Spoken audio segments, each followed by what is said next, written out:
ಕಟಾವೀರನಹಳ್ಳಿ ಗ್ರಾಮದಲ್ಲಿ ವಿದ್ಯುತ್ ಶಾರ್ಟ್ ಸರ್ಕ್ಯೂಟ್ನಿಂದಾಗಿ ದಿಢೀರ್ ಬೆಂಕಿ ಕಾಣಿಸಿಕೊಂಡು ಪುಟ್ಟಲಕ್ಷ್ಮಮ್ಮ ಎಂಬುವವರ ಮನೆ ಸಂಪೂರ್ಣವಾಗಿ ಬೆಂಕಿಗಾಹುತಿಯಾಗಿತ್ತು.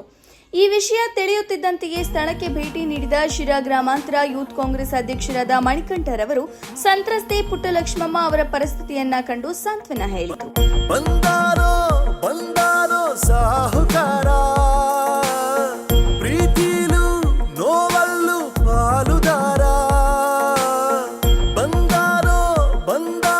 ಸಾಹುಕಾರ ಕನಸಲ್ಲು ಕೈ ಹಿಡಿಯೋ ಸೂತ್ರಧಾರ. ಅಷ್ಟೇ ಅಲ್ಲದೆ ತಕ್ಷಣವೇ ಅವರಿಗೆ ದವಸ ಧಾನ್ಯ ಹಾಗೂ ಅಗತ್ಯ ಆಹಾರ ಧಾನ್ಯಗಳ ಕಿಟ್ಗಳನ್ನು ವಿತರಿಸಿ ನೆರವಾದರು.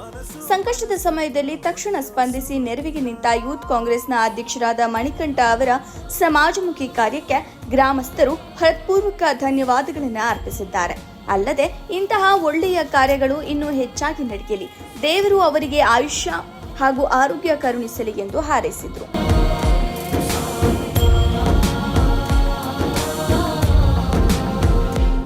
ಏನಿಲ್ಲ, ನಿನ್ನೆ ಅದೇ ಈ ಕೆಬಿ ಅಧಿಕಾರಿಗಳು ಸಮೇತ ಇಲ್ಲಿ ಬಂದಿಲ್ಲ.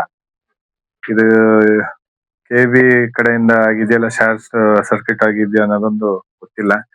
ಇವತ್ತು ನಮ್ಮ ಶಿರಾ ತಾಲೂಕಿನ ಕಳ್ಳಂಬೆಳ ಭಾಗದ ಕಟಾವೀರನಹಳ್ಳಿ ಗ್ರಾಮದಲ್ಲಿ ಒಬ್ಬ ಮಹಿಳೆ, ಅವ್ರ ಮಗ ಬೆಂಗಳೂರಿನಲ್ಲಿ ವಾಸವಾಗಿದ್ದಾರೆ.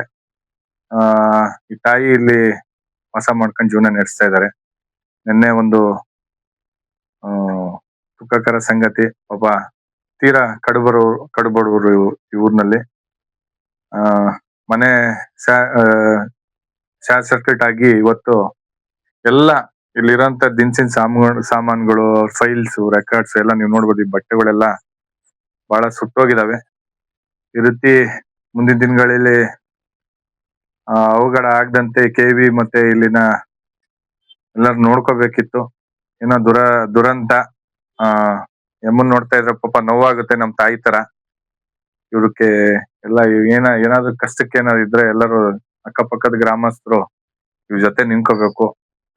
ಈ ತರ ಅನಾಹುತ ಆದಾಗ ನಮ್ಮಂತವ್ರು ಅಕ್ಕಪಕ್ಕದ ಊರಿನಂತ ಗ್ರಾಮಸ್ಥರು ಎಲ್ಲ ನಿಂತ್ಕೊಂಡು ಇವ್ರಿಗೆ ಸಹಾಯ ಮಾಡ್ಬೇಕಂತ ನಾನು ನಿಮ್ಮಲ್ಲಿ ಕೇಳ್ಕೊಂತೇನೆ. ಏನಿವತ್ತು ನಮ್ಮ ಶಿರಾ ತಾಲೂಕಿನ ಕಳ್ಳಂಬೆಳ ಭಾಗದ ಕಟಾವಿನ ಹಳ್ಳಿಯಲ್ಲಿ ನಿನ್ನೆ ವಿದ್ಯುತ್ ಸರ್ಕ್ಯೂಟ್ ಇಂದ ಒಂದು ಮನೆ ಆಘಾತಕ್ಕೆ ಒಳಗಾಗಿದೆ.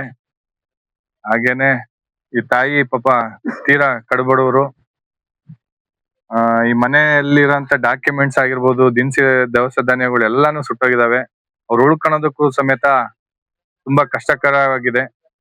ಹಾಗೇನೆ ಈ ಅಕ್ಕಪಕ್ಕದ ಊರಿನವರು, ಅಕ್ಕಪಕ್ಕದ ಮನೆಯವರು ಇಂತಹ ಸಂದರ್ಭದಲ್ಲಿ ಅವ್ರ ಜೊತೆಗೆ ನಿಲ್ಬೇಕು, ಅವ್ರ ಕೈಲಾದ ಮಟ್ಟಿಗೆ ಸಹಾಯ ಮಾಡ್ಬೇಕು. ಯಾಕಂದ್ರೆ ಈ ತರ ಪರಿಣಾಮಗಳು ಅನಿವಾರ್ಯವಾಗಿ ಆಗ್ತಾ ಇರ್ತವೆ. ಅಂತ ಸಂದರ್ಭ ಬಂದಾಗ ಎಲ್ಲರೂ ಜೊತೆಗೂಡ್ಸಿ ಇಂಥ ನಿರ್ಗತಿಕರಿಗೆ ಒಂದ್ ಸ್ವಲ್ಪ ಸಹಾಯ ಮಾಡೋದ್ರಿಂದ ಅವ್ರಿಗೂನು ಒಂಥರ ಧೈರ್ಯ ಕೊಟ್ಟಂಗಾಗುತ್ತೆ ಅಂತ ಕೇಳ್ಕೊಂತೇನೆ. ಈ ಮಾಧ್ಯಮದ ಮೂಲಕ ಏನ್ ಕೇಳ್ಕೊಳೋದಂದ್ರೆ, ಈ ತರ ಪರಿಸ್ಥಿತಿ ಆದಾಗ ಎಲ್ಲ ಜನಸಾಮಾನ್ಯರು ಜನಗಳ ಜೊತೆ ನಿಂತು ಇವ್ರಿಗೆ ಧೈರ್ಯ ತುಂಬುವಂತ ಕೆಲಸ ಮಾಡ್ಬೇಕಂತ ನಾನು